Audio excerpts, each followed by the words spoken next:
Kemarin banyak dari kalangan Islam yang berduyun-duyung ke masjid meramaikan malam nisfu Sya'ban sambil membawa air mineral untuk didoakan. Ada yang baca surah Yasin 3 kali berjamaah dengan diniatkan untuk panjang umur, memperoleh rezeki dan mendapatkan husnul khatimah. Ada juga yang dilanjutkan dengan sholat sunnah. Apa hukum membaca surah Yasin 3 kali dan sholat nisfu Sya'ban? Lalu apa keistimewaan malam nisfu Sya'ban dan tuntunan apa yang disunnahkan? Ini banyak muslimin memang yang menyalahgunakan ya, dalil-dalil. Jadi mereka tidak memilah mana dalil yang sahih dan mana dalil yang lemah, apalagi hadis-hadis yang palsu. Hadis yang menjelaskan tentang masalah adanya solat di nisfu Sya'ban, solat secara khusus namanya solat nisfu Sya'ban itu tidak ada. Hadisnya palsu, maudhu' itu.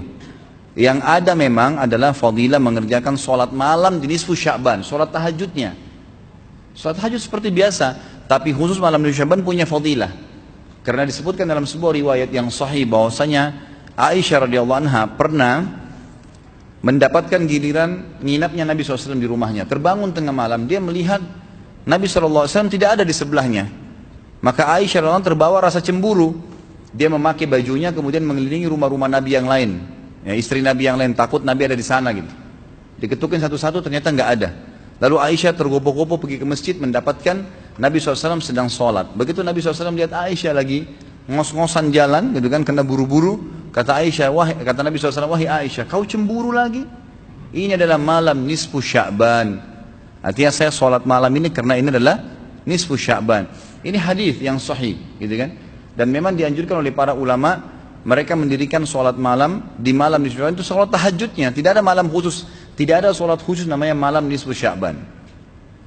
Di siang harinya dianjurkan seseorang berpuasa. Karena Nabi SAW memang memperbanyak puasa. Terlebih lagi nisfu Sya'ban itu ya kenanya malamnya itu berarti puasa tanggal 14. Kalaupun nisfu Sya'bannya malam hari ke-15, dan kita tahu ada puasa Iyamul Bid.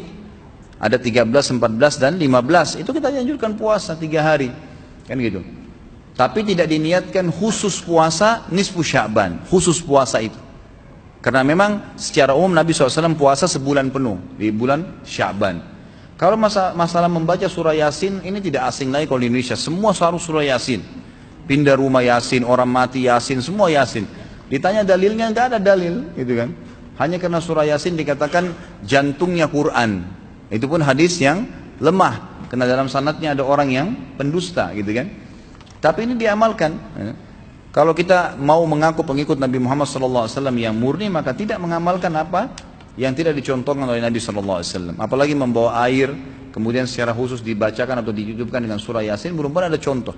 Belum pernah ada contoh. Allahu a'lam. Saya tidak menyalahkan ya. Yang mau kerjakan itu silahkan, itu hak dia. Tapi saya pribadi menyarankan, apalagi jemaah yang ikut dengan pengajian saya atau yang mendengarkan ceramah kita, murnikan ibadah kembali kepada Nabi SAW. Nabi SAW tidak menghembuskan nafas terakhir kecuali sudah mengajarkan semua yang kita butuhkan. Jadi tidak perlu ditambah. Kalau kita tambah seperti kita sedang mengatakan, maaf Rasulullah saya lebih faham daripada anda. Nabi nggak pernah baca Yasin 3 kali di malam nisfu Sya'ban, nggak apa-apa kan, bagus. Loh, Nabi mu nggak pernah lakukan. Nabi yang nerima dari langit wahyu nggak pernah lakukan, nggak apa-apa. Berarti sama saja anda bilang, maaf Rasulullah saya lebih ngerti. Ini keliru, nggak boleh. Jangan tambah-tambah agama, biarkan dalam keadaan murni. Sedangkan murni saya sudah banyak sekali yang kita bengkalekan, apalagi kalau ditambah-tambah.